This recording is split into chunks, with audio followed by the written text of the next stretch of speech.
It was hot, the kind of heat that clung to your bones and turned breath into steam. I was buried in a patch of overgrown grass, low enough that the blades brushed against the edge of my scope. Every inch of my gear felt soaked through. Sweat, humidity, blood.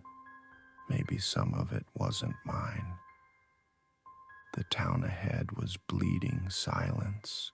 Crumbling buildings leaned on each other like drunk men. Most of the windows were shattered, some boarded, all of them black. Not empty, nothing was ever empty anymore, but dark enough to hide movement. I could see it when the sun hit just right. Shadows shifting, limbs twitching. The infected were already there. That was the point, I guess.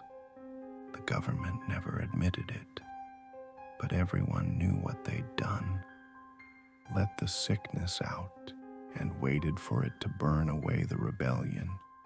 Fire doesn't discriminate. Neither did the dead. Mike was beside me in the grass, still as a corpse. We hadn't spoken in hours, not since sunrise. Didn't need to. The mission was simple. Eliminate the Black Sun leader. In and out. No theatrics. Just a bullet. He was holed up in a clinic near the town's edge. 2-story concrete shell with sandbags in the windows and a busted radio antenna on the roof. I'd been tracking him through the scope for 30 minutes, watching him pace like a caged animal. He barked orders at his men, checked a watch, smoked half a cigarette, then flicked it at the floor. I lined up the shot. Center mass at first, then adjusted for the skull. I could see his eyes through the glass, dead and frantic, like he already knew it was over. One breath in, one out. I held it, squeezed the trigger. The rifle barked once, sharp and final. His head came apart like rotten fruit, and just like that, everything went to hell. The rebels screamed. One of them fired wildly into the street. The sound echoed across the concrete, and the town answered. They came fast. The infected didn't sprint. They swarmed. Like floodwater, dozens poured from alleyways, windows, crawl spaces. They'd been hiding in the bones of the town, waiting for noise, waiting for blood. 1 second the street was half empty. The next, it was full. Mike touched my arm. The signal to move. We slid back through the grass, belly down, rifles tight to our chests. The field was supposed to be our clean egress. Flat terrain, easy sight lines, just enough overgrowth for cover. But as the horde spilled from the town, they funneled right into it, following scent, heat, movement. Us. I heard Mike curse under his breath. Then a shape broke from the brush, snarling. He fired once, clean headshot, and we kept moving. Then he screamed, not a yell, not even a shout for help, just this awful raw sound, like his lungs were trying to tear themselves out. I turned, too slow, and saw 3 of them on him. No warning, no noise, just teeth. He didn't fight long. They ripped into his face, neck, chest. One had its fingers jammed through his mouth like a fishhook pulling. I watched for half a second too long. Then I ran. No upright sprint, just elbows and knees, low and fast, through mud and dead weeds. The horde was spreading. Some broke off toward Mike's screams. Others caught the scent of me. I dropped into a drainage ditch choked with stagnant water and half-submerged limbs, pressed myself into the cold mud and didn't move. The sky turned red as the sun started to drop. The dead spread through the field like insects, sniffing, searching, chewing, and I lay there, listening, waiting, thinking about how one bullet was never going to be enough. The field was quieter by nightfall. Not safe, never safe, but quieter. I waited until the moaning thinned out and the movement slowed. Most of them had fed. That helped. The freshly dead were the worst. Fast, aggressive, still full of muscle and instinct. But once they'd eaten, they turned sluggish, like meat machines cooling off. I crawled out of the ditch just after moonrise. My gear was soaked, some of it water, some of it Mike. I didn't look down to check. Every joint ached. My knee had stiffened from lying still too long. My back was wrecked. Ghillie cloak hung from my shoulders like wet moss. I kept low, rifle slung, pistol ready, eyes scanning the grass line. Anything that looked like it twitched got a knife in the throat. About 100 meters west was the old irrigation trench. That was the next waypoint. If I could get into the woods beyond it, I'd have cover all the way to the secondary exfil route. Assuming command hadn't scrubbed it already, the trench stank of old shit and pesticide, deep enough to crawl in, shallow enough for a stray infected to fall in behind me. I moved fast but quiet. Palm, elbow, knee, foot. Repeat. Halfway through, I found a body. Uniformed. One of ours. Throat ripped out.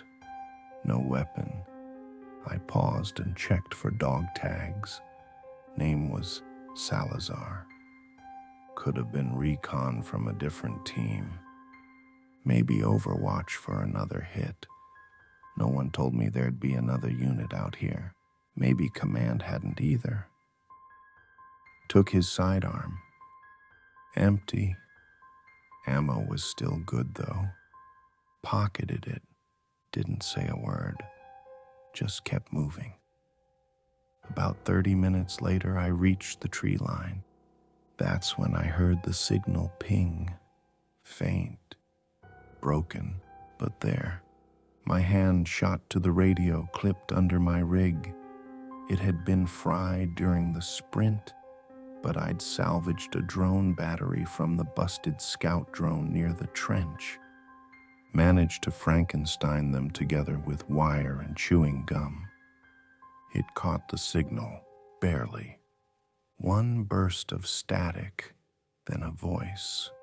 Vulture copy, limited window. We're 5 clicks northeast, hot evac. Repeat, hot evac. Exfil possible in 90 mics. Clear a zone or it's off. Then nothing. I stared into the trees. 5 kilometers. In this mess, 90 minutes. I checked my loadout.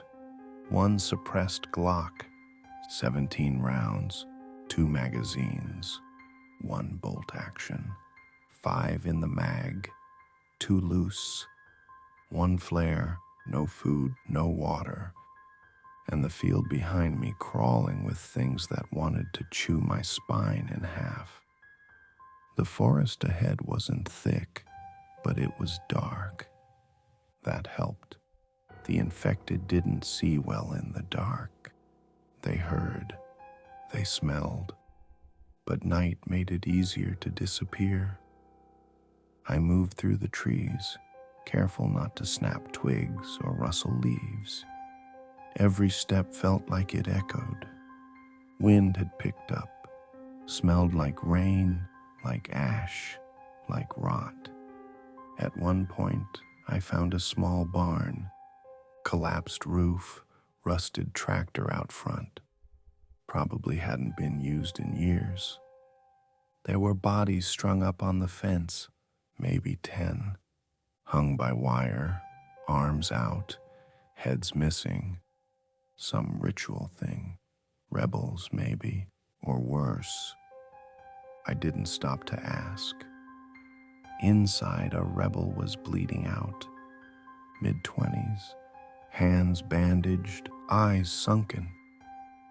He looked like he'd been hiding in there for days. He pointed a pistol at me with a shaking hand. "Don't," I said. He didn't, just lowered it. Said something I couldn't understand. Some local dialect, thick with blood and defeat. Then he leaned back and exhaled like he was giving up the ghost. I took his water, left the gun, left him, kept moving. Every 100 meters, I'd see them. The infected, wandering between trees, feeding on deer carcasses, pulling at bark. One had its head split open, but it still moved, no brain left to kill. I avoided it. Time was bleeding fast. About 1 click out from the LZ, I found a rise overlooking the terrain ahead.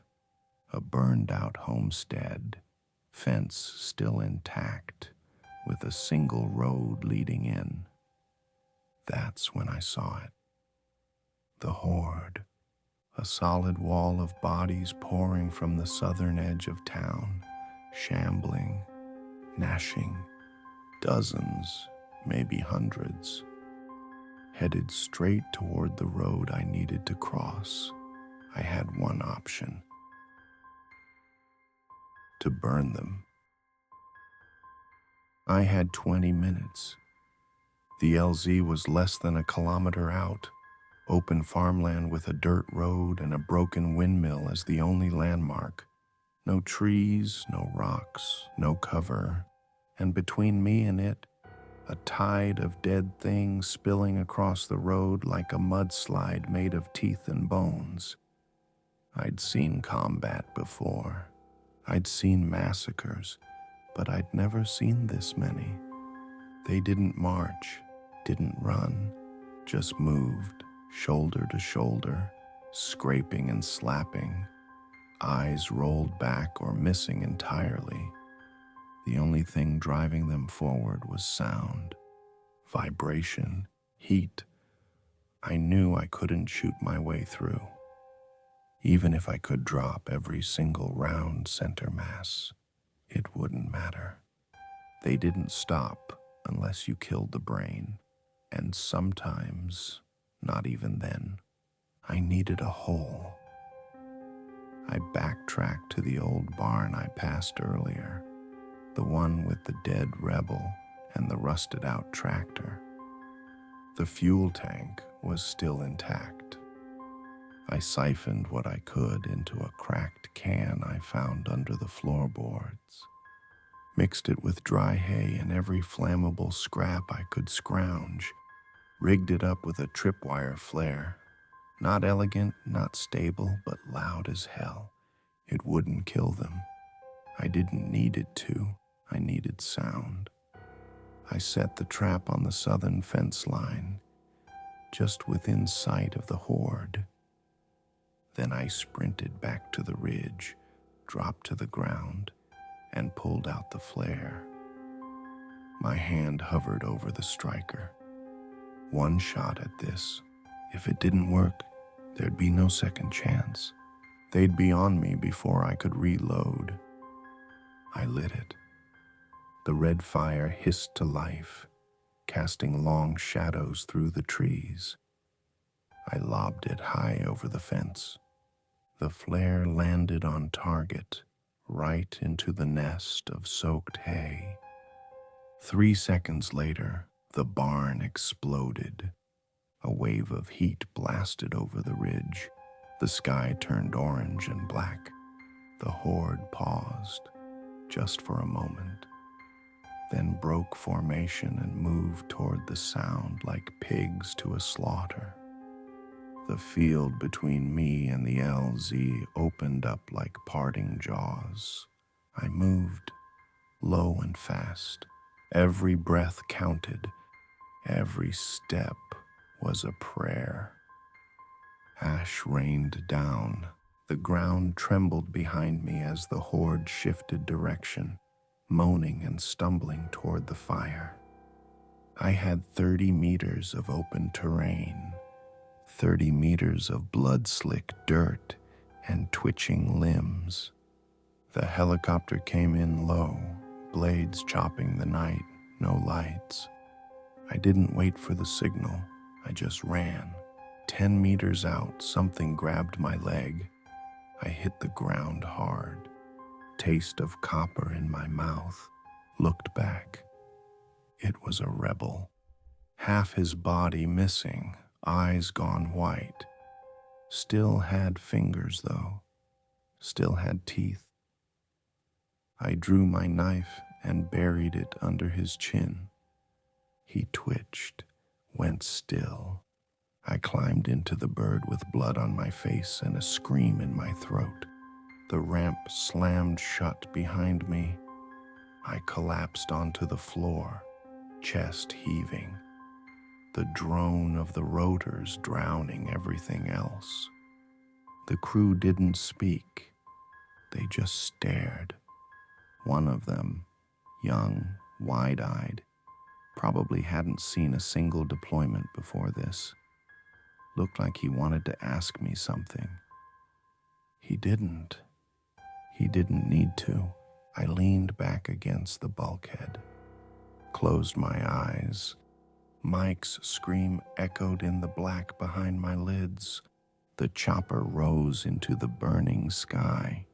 Beneath us, the town shrank. The fire spread. The dead kept moving. No one was coming to save that place. No one left to save. We were never supposed to survive this. We were just supposed to kill something ugly and die somewhere quiet. Final entry, mission complete. But I keep asking myself, if that was a win, why does it feel like we lost?